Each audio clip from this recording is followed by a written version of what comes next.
جب کسی سے پیار پیدا ہوتا ہے تو پھر یہ آرزو مچلتی ہے کہ میں اس کے ہونٹوں سے سنوں کہ میں تم سے پیار کرتا ہوں. تو بندہ ہو کے پیار رب سے کرتا ہے تو پھر دل میں آرزو تو مچلتی ہے کہ کانوں میں کوئی نغم رس گولیں اور کوئی مجھے کہے کہ تم پیار کرتے ہو تو وہ بھی تم سے پیار کرتا ہے تو زندگی کی ساری تھکن اتر جائے.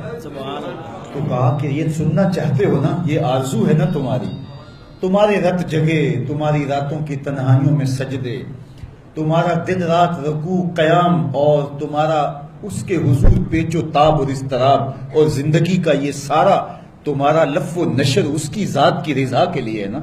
تم چاہتے ہو کہ ہمارا رب ہم سے راضی ہو جائے. کبھی کعبے کے چکر کاٹ رہے ہو، کبھی پتھروں کو چوم رہے ہو، حجر اسود کو چوم رہے ہو، کبھی ملتزم پہ لپٹ لپٹ کے آہوزاریاں کرتے ہو، کبھی مطاف میں پیشانی رگڑتے ہو اور کبھی حتیم میں روتے ہو. تم اسی تڑپ میں ہو نا. یہی بتانا چاہتے ہو نا کہ ہم تجھ سے پیار کرتے ہیں، یہی بتانا چاہتے ہو نا کہ ہم تجھ سے محبت کرتے ہیں. کبھی سحری کے وقت مصلی بچھاتے ہو، تمہارے آنسو مصلی میں جذب ہوتے ہیں اور مصلی بھیگ جاتا تمہارے آنسوؤں سے. کوئی دیکھ نہیں رہا ہوتا لیکن تمہارے دل سے یہ ہوک اٹھتی ہے جس کے لیے یہ آنسو جذب ہو رہے ہیں وہ تو دیکھ رہے نا. تمہیں یقین ہوتا ہے لیکن محبت میں عجب تکرار کی خو ہے. کہو نا کہ مجھے تم سے محبت ہے. تو پھر یہ خو جو طبع کے اندر ہے بندہ سننا چاہتا ہے، وہ بے تابیاں اسے تنگ کرنے لگ جاتی ہیں، اس کے اندر اداسیاں پیدا ہوتی ہیں کہ یار میں تو اس سے پیار کرتا ہوں، میں تو اس سے محبت کرتا ہوں، وہ بھی کرتا ہوگا، یہ تو یقیناً اس نے مجھے توفیق سجدہ نصیب ہی تب کی ہے، لیکن میں بھی تو سننا چاہتا ہوں کہ وہ مجھ سے پیار کرتا ہے. میرے سجدوں کا مل ڈالا ہے اس نے.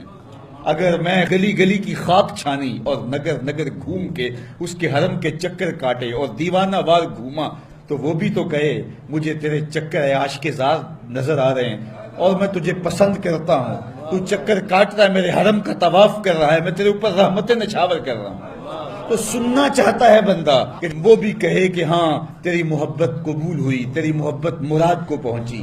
تو آواز آئی تم یہ چاہتے ہو نا کہ وہ بھی تم سے محبت کا اظہار کرے اور اعلان کرے اور اس کی محبت کا تمہیں یقین تو ہے لیکن وہ مزید جو ہے وہ اذعان و یقین کے سانچے میں ڈھل جائے.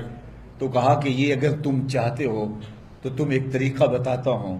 تم محبت کا جواب چاہتے ہو، تم ان سجدوں کا جواب چاہتے ہو، تم طواف اور ان چکروں کا جواب چاہتے ہو تو تمہیں بتاتا ہوں میرے رسول کی چوکھٹ پہ آؤ اور ان کی اتباع کرو، ان کی اتباع کرو. تم نکلے تو محبت کرنے تھے، تم عاشق زار بنے تھے، لیکن یحببکم اللہ، وہ خدا ہو کہ تم سے محبت کرے گا. اچھا یہاں میں ایک اور جملہ کہنا چاہوں گا اور وہ یہ کہ یہاں ذکر کیا گیا حضور کی اتباع کا، تو اتباع سے قبل بھی محبت، اتباع کے بعد بھی محبت. قل ان کنتم تحبون اللہ فاتبعونی یحببکم اللہ، یعنی اتباع سے پہلے بھی محبت، اتباع کے بعد بھی محبت. تو کوئی اتباع لالچ میں بھی ہوتی ہے، کسی غرض میں بھی ہوتی ہے کہ میں اس کی بات مانوں تو مجھے یہ ملے گا، لیکن کہا کہ تم نے میرے رسول کی اتباع ایسی کرنی جس کے آگے بھی محبت ہو، جس کے پیچھے بھی محبت. جب تم محبت کے دائرے میں رہ کے اتباع اور فرما برداری اور انقیاد اور اطاعت کے زمرے میں آ جاؤ گے تو پھر تم تو نکلے تھے رب سے پیار کرنے کے لیے، لیکن وہ رب ہو کے خود کہتا ہے میں اب تم سے پیار کرتا ہوں، اور درمیان میں اتباع میرے حضور کی آئی.